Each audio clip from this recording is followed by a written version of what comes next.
Fala pessoal, tudo bem? Então, conversando com alguns colegas e toda essa polêmica aí do Big Brother, né? Do MC Guimê, do Cara de Sapatos, eles cometeram um crime de importunação sexual. Então, algumas pessoas me questionaram, aí é crime, não é? Aquela situação, né? Então, primeira coisa que eu gostaria de dizer é que a gente vai fazer uma análise técnica do que diz a legislação, né?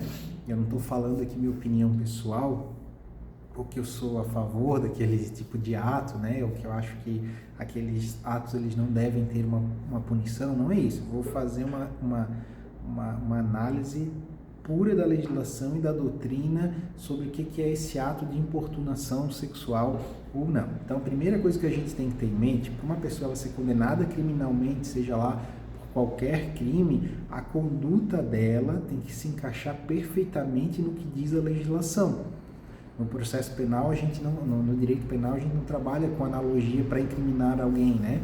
Então, a gente tem que ter isso. Condutas, primeira coisa que chega um processo aqui para a gente analisar, primeira coisa, a conduta que tá sendo imputada a determinado acusado, ela se enquadrou de forma perfeita no que diz a lei, no que diz o Código Penal, por exemplo?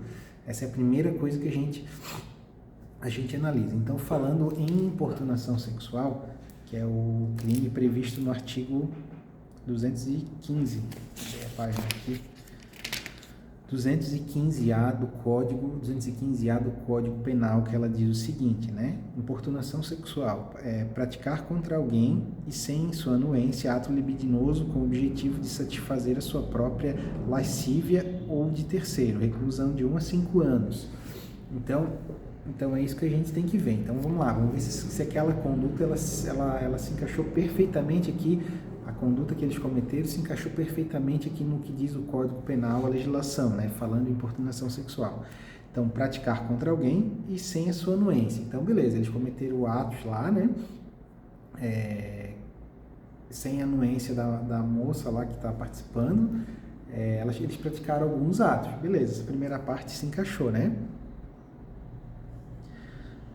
Sem a sua anuência, ato libidinoso. Então, praticar contra alguém sem a sua anuência, ato libidinoso. Então, aqui é o grande problema, né? A doutrina, ela traz bastante crítica a essa conceituação de ato libidinoso, porque a primeira coisa que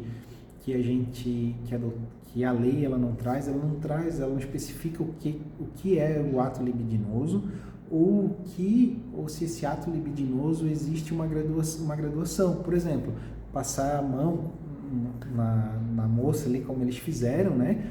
Como o MC Guimê lá fez, ou, por exemplo, tocar em partes íntimas, coisas desse tipo, né? Então, a legislação, ela não define o que é ato libidinoso e não traz uma graduação. Então, isso fica a critério de dizer se aconteceu o ato libidinoso, se aquilo foi um ato libidinoso ou não, vai ficar a critério do magistrado, do julgador, né? De quem está fazendo, de quem está analisando esse processo. Então, eu peguei algumas doutrinas aqui minhas, alguns livros, né? Para dar uma estudada, ver a conceituação de ato libidinoso. E me chamou a atenção aqui o que fala o Rogério Sanches, né? Ele é professor ele é promotor de justiça no estado de São Paulo, é bem conhecido no meio jurídico, né? E ele fala uma coisa aqui sobre ato libidinoso que é bem interessante, né? A expressão ato libidinoso é bastante ampla, poderosa e se não interpretada com cautela, pode culminar em uma séria injustiça, como já registrado pela nossa jurisprudência, quando os tribunais subsumiam o tipo do artigo 214 do Código Penal, o simples beijo lascivo. Deve o aplicador aquilatar, no caso concreto, e concluir se o ato praticado foi capaz de ferir a dignidade sexual da vítima, ferir a dignidade sexual da vítima. Então, é isso que é importante que a gente vai ter a gente não, né? A pessoa que for analisar, que for julgar essa situação. Aqueles atos ali, eles feriram a dignidade sexual da vítima. Então, essa que vai ser o ponto central dessa discussão.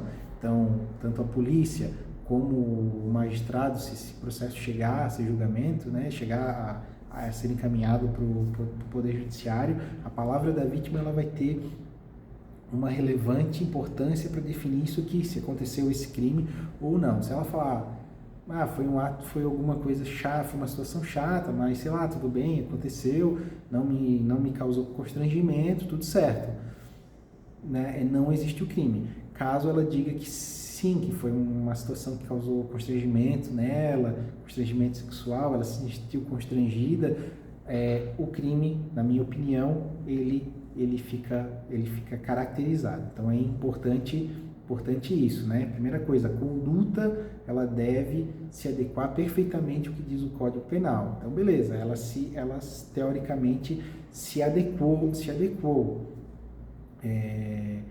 Feito isso, né? Agora a gente trabalha aquela situação, como eu disse ali, do ato libidinoso. A legislação ela não define o que é ato libidinoso, então fica a critério de quem está analisando esse processo, do juiz que vai analisar esse processo, se ele vai configurar aquelas situações ali como ato libidinoso ou não, Então vai depender, vai ser embasado esse andamento desse processo na palavra da vítima. Então, se ela falar que ela se sentiu constrangida, sexualmente, no caso, né? Então ela vai responder, esse processo teoricamente é para ele ter o seu andamento e eles ali serem condenados, né? Caso ela diga que ela não se sentiu constrangida de forma sexual, não existe a ocorrência do crime de importunação sexual prevista no artigo 215-A do Código Penal.